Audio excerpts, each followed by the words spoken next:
Do you think it was responsible for you to call yesterday's explosion by the checkpoint at the Rainbow Bridge terrorism when no U.S. or Canadian officials said that was or authorities said that was the case, and when the New York governor also said there was no evidence to suggest terrorism activity? Actually, you're wrong. You're a CP?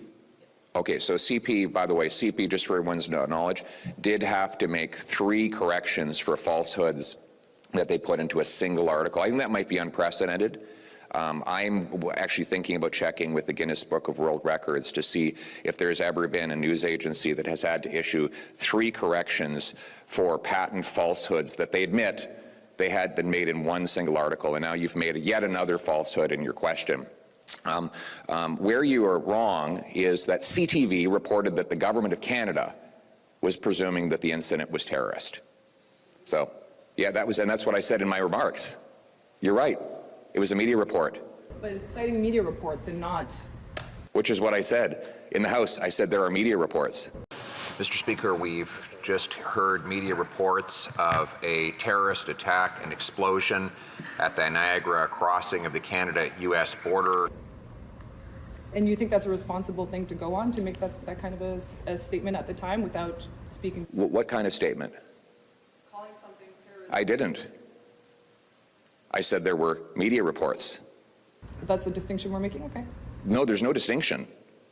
What I said, and I was right, was that there were media reports of a terror-related event.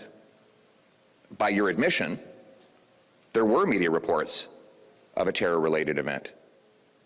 And that media report, according to CTV, unless you're questioning their integrity now, came from security officials in the Trudeau government. So do you think the CTV was irresponsible in putting out that tweet? Do you think it was a responsible comment to make in the House of Commons? Sorry, I'm asking, I have already answered that. Do you think CTV was irresponsible to put that tweet out? That's none of my business. That's not for me to comment. Well, you just did comment.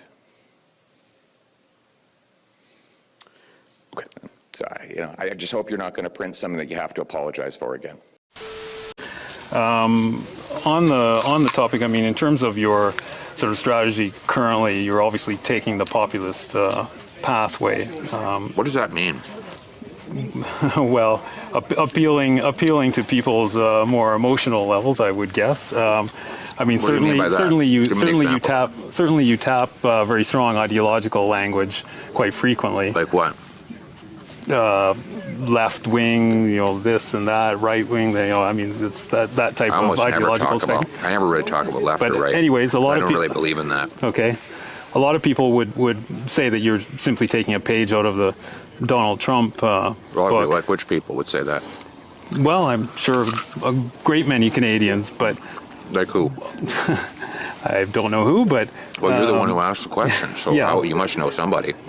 Okay, I'm sure there's some out there, but anyways, the point of this question is, I mean, why should Canadians trust you with their vote, given, not just the sort of ideological inclination in terms of taking the page out of Donald Trump's book, but what are you also talking about? What page? What page? Can you give me a page? Give me the page. You keep saying in terms of turning things quite dramatically in terms of Trudeau and the left wing and all of this. I mean, you make quite a it's quite a play that you make on it. So I'm not just sure. wondering. I don't know what your question is. Then forget that. Why should Canadians trust you with their vote? Common sense. Okay. Common sense for a change. We're going to make common sense common in this country. We don't have any common sense in the current government. The guy prints $600 billion, grows our money supply by 32% in 3 years. That's growing the money 8 times faster than the economy. No wonder we have the worst inflation in 4 decades. I'm going to cap spending, cut waste, so that we can balance the budget and bring down inflation and interest rates. You'll want to be able to pay your mortgage again? You want to be able to afford rent? Then you have to vote for Pierre Poilievre, because I'm the only one with a common sense plan that will bring back the buying power of your paycheck.